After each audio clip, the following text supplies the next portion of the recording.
unemployment rate rises to 9.8%.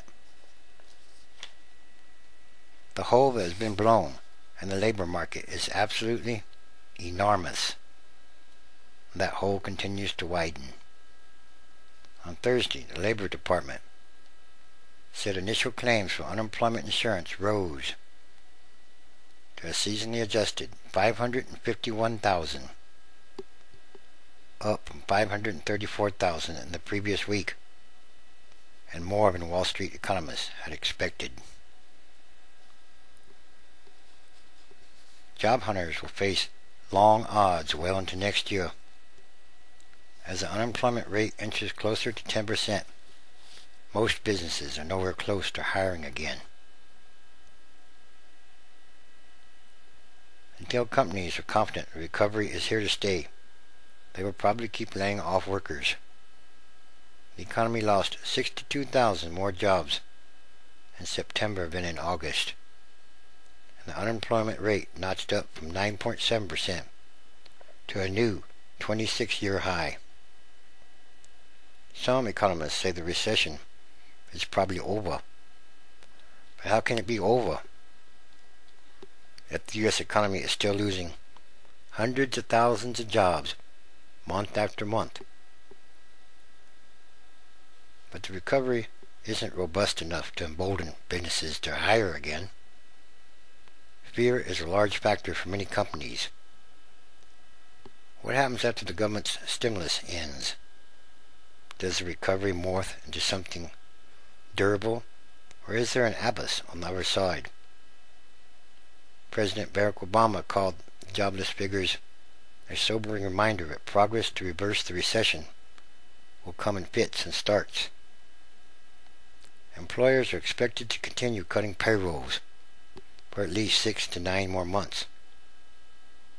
Economists think the jobless rate will go as high as 10.5% around the middle of next year. Then it could take 3 or 4 more years for unemployment to fall to normal levels, although it's very hard to look ahead that far with any certain confidence. The worst recession since the Great Depression has already claimed 7.2 million jobs.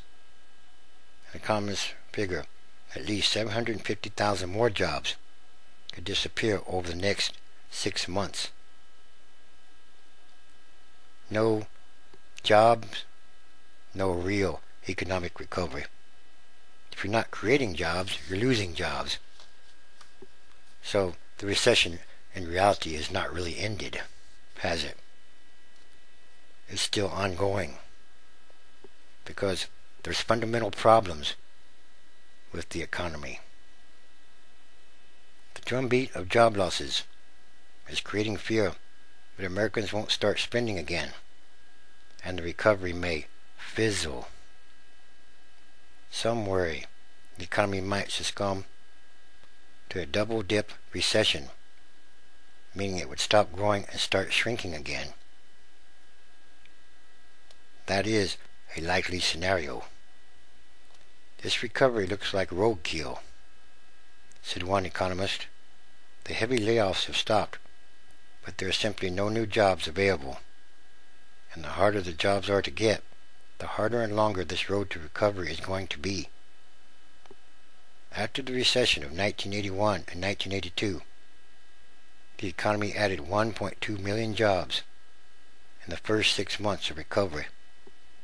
By contrast, after the 2001 recession, the economy lost 1.1 million jobs before unemployment peaked 2 years later. It was dubbed a jobless recovery, which is not really a recovery. Economic historian John Steele Gordon says this could be a jobless recovery too, with businesses wringing more work out of employees they still have and relying on part-time and overseas help. It's actually worse now, he said. Companies aren't going to hire until it becomes obvious we're back in a lasting growth cycle. Again, there are fundamental problems with the U.S. economy. Big problems. And on top of that, there's something much more going on here. People out of work longer. Until then, economists think the few industries creating jobs will probably include healthcare, education, legal services, data processing, and transportation. And early next year, the federal government will be hiring for the 2010 census, although those are only temporary jobs. In the last economic recovery, the financial industry drove job growth, but that probably won't happen this time. Job growth will probably also be slow in construction, manufacturing, and retail. America does not really make things like they used to. All told, 15.1 million Americans are out of work, twice as many as at the start of the recession. That's a lot. Counting laid-off workers who have settled for part-time work or just plain given up, the unemployment rate is at least 17%, the highest on record since 1994. People are also staying out of work longer. The number of people jobless for 6 months or longer has jumped to a record 5.4 million. That's more than one-third of the unemployed. A new record. In other words, also, for every one job, there are 6 people looking. A key Obama advisor noted that while the job losses in September were the most since July, layoffs are starting to come down from a recession high of 741,000 in January. Wasteful government spending is not the solution to what ails this economy, said Indiana Representative Mike Pence, chairman of the House Republican Caucus. A House bill to add 13 weeks of unemployment benefits for people in states where the jobless rate is 8.5% or higher has stalled in the Senate. Hundreds of thousands of people already have exhausted their benefits or are about to. The September unemployment rate would have been even higher, perhaps over 10%, if not for the exodus of 571,000 people from the workforce, economists said. Many of them were so frustrated over lack of work, but they simply abandoned the search. So in other words, a lot of money has been taken out of the system.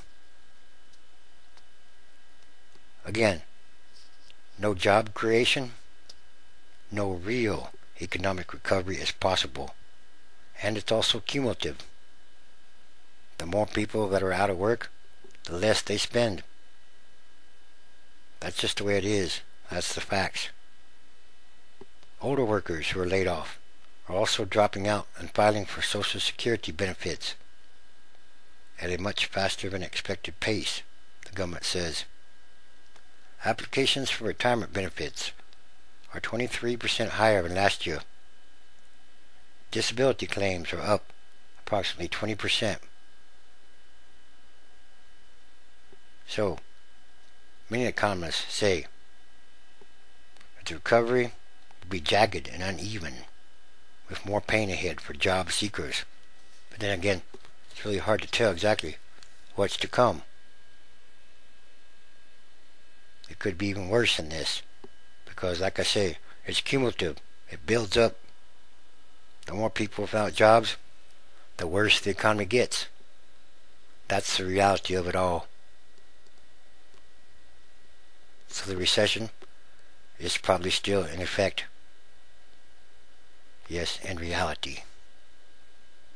Or the recovery is perhaps an illusion of a recovery.